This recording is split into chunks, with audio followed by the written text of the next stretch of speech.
Bon les amis, sur cette première vidéo, on va parler de Myriam Palomba, qui explique à tous les débiles qui croient encore à la fausse opposition de droite et de gauche, extrême droite, extrême gauche, sachez que le fascisme est déjà là au pouvoir. Il s'appelle Macron, il a broyé les gilets jaunes, les soignants suspendus, ruiné les paysans, les PME, les ménages les plus pauvres. Les amis, avant de commencer cette petite réaction, vous connaissez tous la musique. Un petit like, un petit commentaire, ça fait toujours plaisir. Et si t'es pas abonné, abonne-toi, c'est totalement gratuit. Bonsoir à tous, j'espère que vous allez bien. Alors là, j'avais envie de faire un petit coup de gueule parce que je suis complètement hallucinée. Franchement, je suis mon Dieu. Alors là, en ce moment, on a quand même un fou furieux à l'Élysée qui s'appelle Emmanuel Macron, qui ne veut pas la paix et veut faire la guerre à la Russie. On a juste une économie en vrac avec plus de 3000 milliards de dettes. On a la Roumanie. Là, ils viennent de prouver que l'Union européenne c'était la dictature en refusant au candidat souverainiste qui est arrivé au premier tour des présidentielles. Ils viennent de lui interdire de se présenter aux élections. Enfin, l'Union européenne, c'est la censure et la dictature. On est en train de cramer de partout. Et la France insoumise, qu'est-ce qu'elle fait? Vous savez, ce parti qui est censé être proche du peuple, pour le peuple, défendre le peuple. Eh ben non, eux, le 22 mars, ils vont manifester contre Cyril Hanouna. Oui, je vous ne mens pas, ils viennent de poster ça sur X. Le 22 mars, ils manifestent contre Hanouna et l'extrême droite. Allez, hein, les amalgames, c'est bien, allez, on continue. Non mais, je suis hallucinée. Ah non, ils vont pas voter, ils vont pas manifester contre Emmanuel Macron. Ah non, qui veut s'acheter la voiture de James Bond à 200 000 alors que nous, il veut nous envoyer à la guerre et ponctionner notre épargne. Ils vont pas manifester contre Brigitte Macron, hein, qui, après s'être doré la pilule au Touquet ce week-end, est la star de la Fashion Week. Ils vont pas manifester parce qu'il y a plein d'entreprises qui sont en train de fermer à cause de l'électricité qui a été multipliée par 10. Ils vont pas manifester parce qu'il y a des SDF dehors ou des gens qui n'ont pas pu se chauffer cet hiver et qui crèvent la dalle. Ils vont pas manifester parce que la retraite, elle est toujours à 64 ans. Non, les gars, ils vont manifester contre Cyril Hanouna. Non, mais c'est quoi ce sens des priorités? Non, mais je suis choquée. Dites-moi ce que vous en pensez, mais... Alors moi, vous connaissez mes propos envers la France insoumise. De base, je soutiens la France insoumise. Mais c'est vrai que ce que dit Myriam Palomba, elle a totalement raison. Elle a totalement raison. Pourquoi il manifeste contre Cyril Hanouna? À part pour lui ramener plus d'audience. Parce que je vois que ça, les amis. Ou pour faire du buzz. Faut pas marcher avec le buzz. Il y a des Français qui meurent de faim. Il y a des personnes qui meurent de faim. Pourquoi vous allez pas manifester pour ça? Emmanuel Macron est en train de torpiller le pays. Vraiment torpiller le pays. Il veut partir en guerre. Il veut partir en guerre. Le gouvernement veut taxer les livrets A de tous les Français. Pourquoi ils vont pas manifester pour ça? Et quand le gouvernement met une loi pour que la plupart de la population ne puisse plus rouler avec sa voiture, là il n'y a personne les amis. Aucune manifestation. Alors je repose la question, pourquoi manifester contre Cyril Hanouna à part pour faire du buzz? Moi je vois que ça. Surtout que maintenant ça parle que de vous. Ça parle que de vous et vraiment en mal la France insoumise. Pour cette affiche-là que vous avez envoyée, manifestation contre l'extrême droite, saisis des 3 petits points et c'est relais. Voilà, je vais vous le mettre en grand comme ça vous voyez, je sais pas si vous voyez, ouais si vous voyez. Ce visuel de la France insoumise est effrayant parce qu'il rappelle la NDJ des années 30, parce qu'il dit une violence mentale inadmissible, parce qu'il désigne une personne à la vindicte publique. Moi personnellement, je trouve pas cette image choquante, hein, je vous le dis tout de suite. Hein. Moi personnellement, je suis pas choqué. Pourquoi les amis? Tout simplement parce que quand Charlie Hebdo fait des caricatures, là ça choque personne. Je vous le dis tout de suite, ça choque personne. Regardez, Louis Boyard, formateur de la Révolutionnaire, si tu n'es pas nommé Premier ministre, on prend le maquis. Voilà. Là il y avait personne. Il y en a une autre. Regardez celle-là, une de Jean-Luc Mélenchon, après la France insoumise, le frustré insoumis. Voilà. On est bien d'accord qu'on attaque de la même façon la France insoumise en faisant ces dessins-là. Alors pourquoi quand il y a une caricature sur Cyril Hanouna, ça réagit ainsi? Et pourquoi de l'autre côté ça fait des caricatures en voiture en voilà? On devrait soutenir ceci. Le 2 points de mesure hallucinant. Bref, on regarde la vidéo et on fait une petite réaction. Très clairement, sur le terrain du privilège rouge, Oui. c'est pas la peine de faire des hypothèses. On a la preuve scientifique. Lorsque le magazine d'extrême droite Minute, au moment de l'affaire du sang contaminé, a montré Monsieur Fabius avec des dents ensanglantées, la France entière, à juste titre, a été horrifiée. Or là, je peux vous dire que même dans le magazine de 19h de ce soir, que j'ai écouté sur France Inter, on ne parle pas de la fiche de Monsieur Hanouna. Et il y a un article dans Le Monde qui renvoie dos à dos, qui parle des choses, qui donne le point de vue également de la France insoumise, mais on n'a pas le droit à un éditorial sentencieux. Oui. Rien du tout. Donc le privilège rouge se poursuit au moment où je parle. Mais on parle que de cette affiche, que ça soit sur TF1, sur CNews, BFM TV, TPMP, etc. On parle que de ça. Comme si la France insoumise avait dessiné Cyril Hanouna comme moustachu. Et pour vous dire qu'on veut la tête de la France insoumise, la preuve, sur Radio J, vous connaissez cette chaîne, on nous explique que lorsque je suis dans le métro, dans la rue ou dans n'importe quelle région de France, tous les citoyens me demandent que la LFI et les têtes de proue de la France insoumise soient sortis de l'Assemblée nationale et que Rima Hassan soit sortie du Parlement européen, affirme Rachel Le Collabo. C'est gravissime ce qu'on explique. Ils mentent en direct à des milliers de Français. C'est hallucinant. Où est l'ARCOM pour condamner cela? Moi, personnellement, quand je sors de chez moi, la plupart sont avec la France insoumise, hein, et le reste ne vote pas. Pourquoi ils ne votent pas?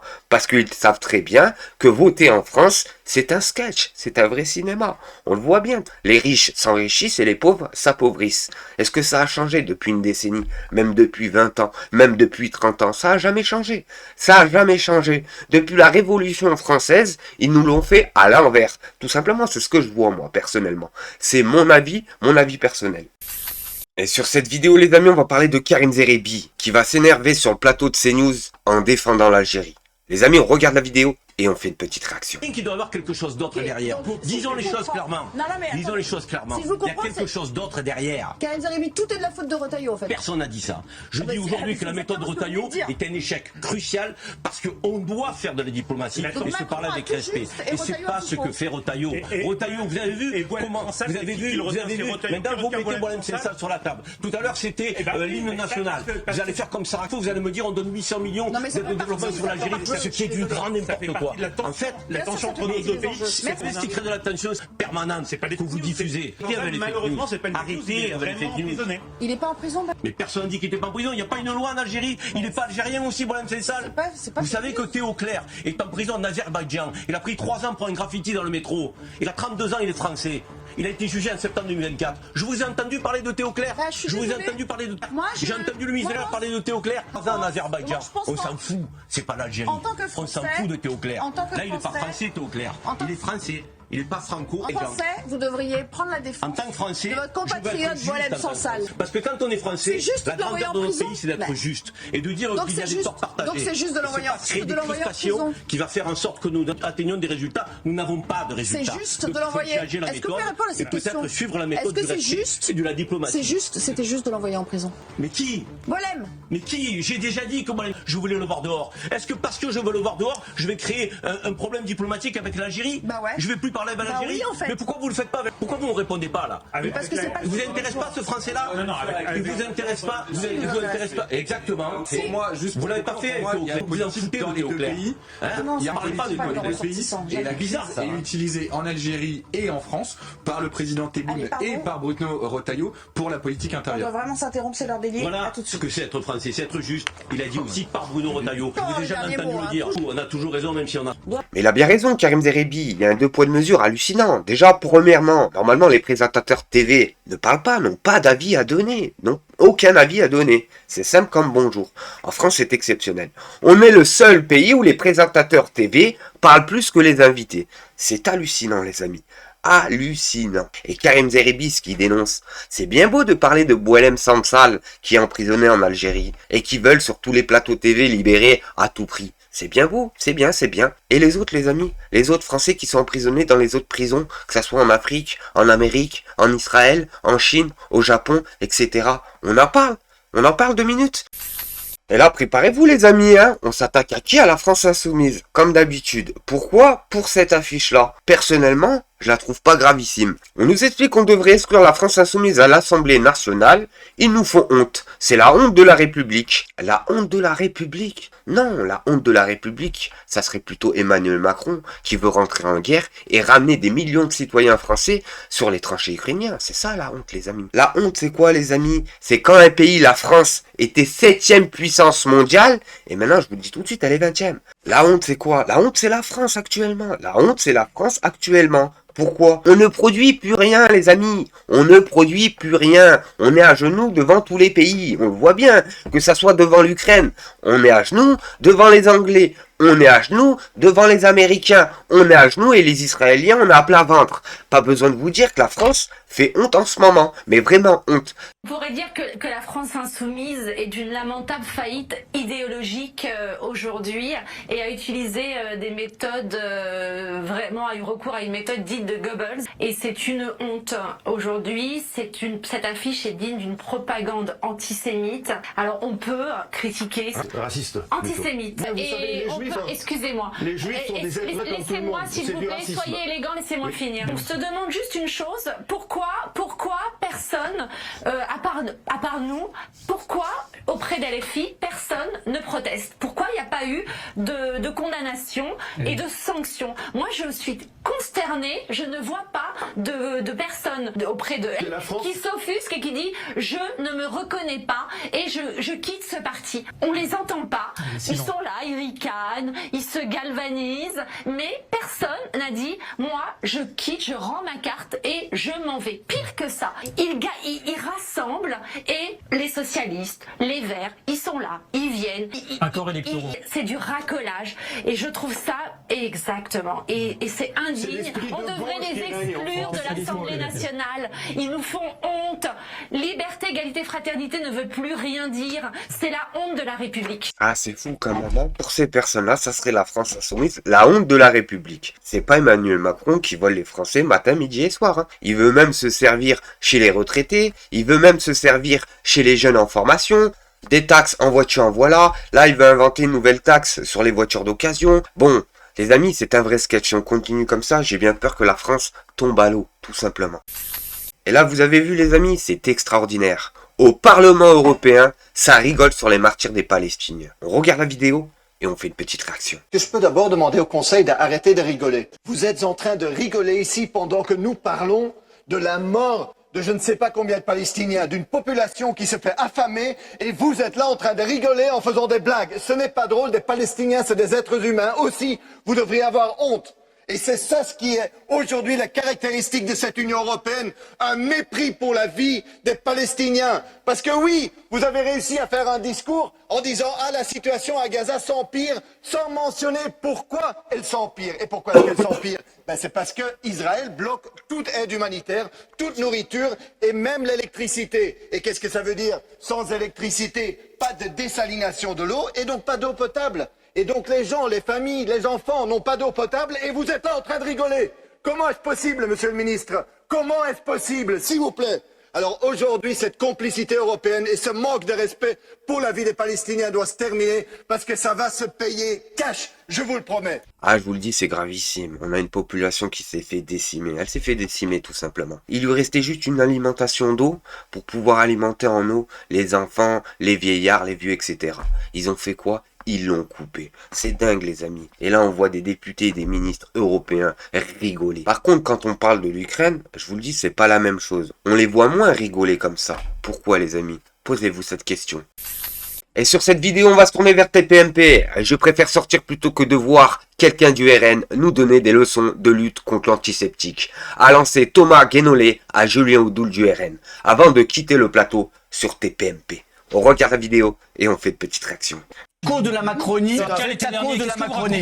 Guénolé, Guénolé, vous avez pas vu sur la leçon Vous avez des candidats littéralement qui se sont fait chier. Je vous ai pas vu au Trocadéro. Arrêtez de dire n'importe quoi.